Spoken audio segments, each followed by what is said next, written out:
Hello and welcome back to another video. In today's video we're finally going to route the channel on the neck for the binding. Now there are a lot of ways you can do this, and if you have a neck that you want to mod and put binding on, you might be tempted to do something weird like put one of those routing bits that has a little channel cutter and run it along the neck. Well, the problem with that is the neck already has a radius, and so it's very easy to mess things up.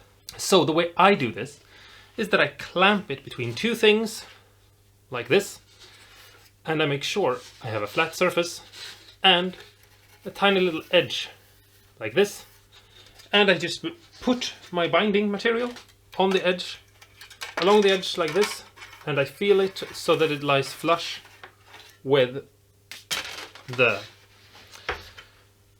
piece of wood, or in this case aluminium, that is on top, and basically is flush with the edge, so that when I remove it there is a little gap.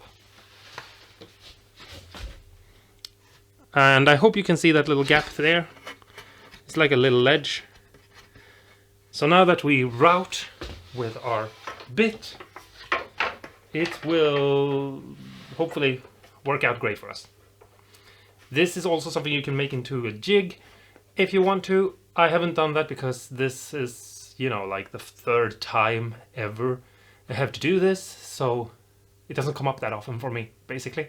But maybe one day I will have to make a jig like this. So yeah, I'll make a video then about that.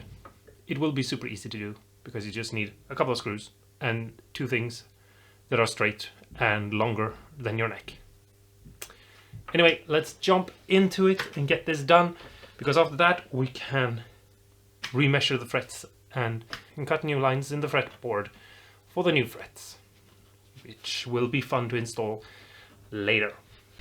Okay, so I've adjusted my depth stop so that it will only cut as far down as the fretboard is, and now I'm just going to run the bearing along the aluminium edge and let it cut away that tiny bit of amount that I need to create that new lip inside of the fretboard for the binding to sit in. And I'll go back and forth a couple of times, and then I'll flip everything over and do the other side. It can be very fiddly to try and align these things up, because especially feeling the edge and moving the neck and having everything clamped down, and as you press here this will tend to move, so you're gonna have to have a lot of patience, and it's gonna be a little bit fiddly and irritating. But after a couple of minutes of trying, especially when you've done it once already, it won't be that bad. I believe in you. Okay, so here's the neck right now. I don't know if the camera picks that up, but there is a little lip all around it. It doesn't look that good right now. It doesn't feel that good in the hand and have that sharp edge, but you know, there's nothing you can do about it. Might as well just go home. No, we need to reshape this a little bit to make it, you know, a little bit nicer, make it a little bit more easy for the binding to move around here, and then we can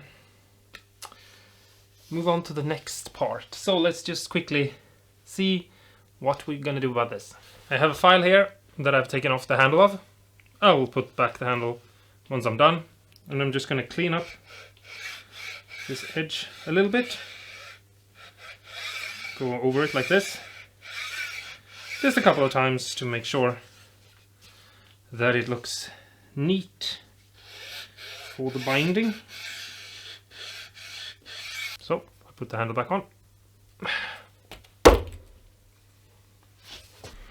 And now we can start reshaping this a little bit. Round over here. If you want to, you can remove a line of wood all across here, but I don't think that's necessary. It depends obviously on you're making something that is supposed to be maybe period correct or something. Then you might want to make sure that this has the exact right size and shape and everything. I'm just going along with whatever is happening, hoping that it will work itself out.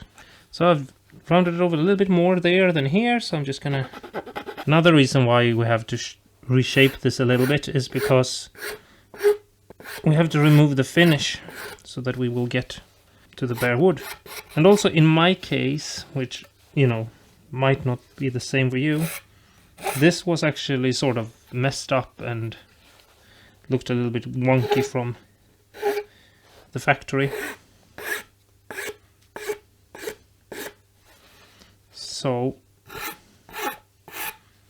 I want to take the opportunity to remove some of that finish and wonkiness. And a lot of it has already been removed because I have sanded the entire neck. That, I think that looks better. And then obviously if we have some binding, it's going to be hard to show you because I can't hold the binding in place, because you need to shape the binding after the neck and not just hold it in place. It's going to break. But it's basically going to go on like that. Don't worry, it will be done real soon.